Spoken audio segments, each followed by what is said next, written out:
സ്ഥാനാർത്ഥി നിർണയത്തിൽ CPM സംസ്ഥാന നേതൃത്വത്തിന് പാളിച്ചയുണ്ടായെന്ന് കേന്ദ്ര കമ്മിറ്റിയിൽ വിമർശനം. ചില നേതാക്കൾ സ്ഥാനാർത്ഥികളെ ഏകപക്ഷീയമായി തീരുമാനിച്ചു. വിമത നേതാക്കളെ അനുനയിപ്പിക്കാൻ ശ്രമമുണ്ടായില്ല.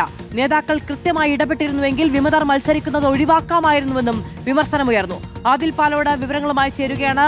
അതിൽ ഈ സ്ഥാനാർത്ഥി പ്രഖ്യാപനവുമായി ബന്ധപ്പെട്ടും സ്ഥാനാർത്ഥി നിർണയവുമായി ബന്ധപ്പെട്ടും ഉയർന്ന വിമർശനങ്ങൾ ഒന്നും കാണാതെയുള്ള പ്രഖ്യാപനം തെരഞ്ഞെടുപ്പിൽ തിരിച്ചടിയായെന്ന് കേന്ദ്ര കമ്മിറ്റിയും വിലയിരുത്തുന്നു.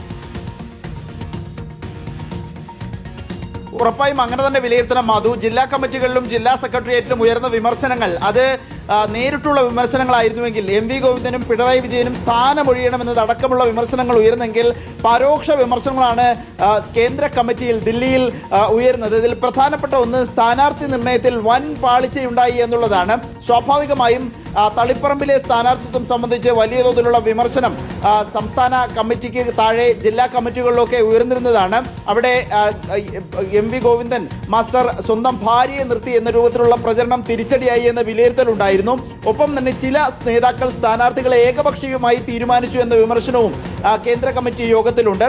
ശൈലജയെ അടക്കം മാറ്റുകയും പേരാവൂരിലേക്ക് മാറ്റിയതൊക്കെ ചിലരുടെ താല്പര്യപ്രകാരമാണ് എന്ന വിമർശനമുണ്ടായിരുന്നു. അതിന്റെയൊക്കെ ഒരു പ്രതിഫലനം കേന്ദ്ര കമ്മിറ്റിയിലും വിമർശനങ്ങളായി വരുന്നു എന്നതാണ്. സ്ഥാനാർത്ഥികളെ ആസൂത്രിതമായി കെട്ടിവെക്കുന്ന സാഹചര്യം ഉണ്ടായി എന്നുള്ളതാണ് പ്രധാനപ്പെട്ട മറ്റൊരു വിമർശനം.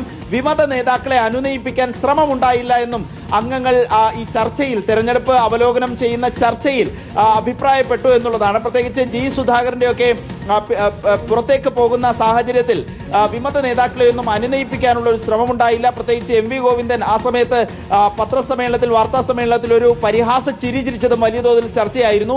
ഇതൊക്കെ തിരിച്ചടിയിലേക്ക് എത്തിച്ചു എന്ന് പറയാതെ പറയുകയാണ് കേന്ദ്ര കമ്മിറ്റി യോഗത്തിൽ നേതാക്കൾ എന്നതാണ്. നേതാക്കൾ ഉചിതമായി ഇടപെട്ടിരുന്നുവെങ്കിൽ വിമതരെ മത്സരിക്കുന്ന സാഹചര്യത്തിൽ നിന്ന് ഒഴിവാക്കാമായിരുന്നു. അങ്ങനെ ഒരു ഇടപെടൽ സംസ്ഥാന നേതൃത്വത്തിന്റെ ഭാഗത്തു നിന്നുണ്ടായില്ല എന്നുള്ളതാണ്.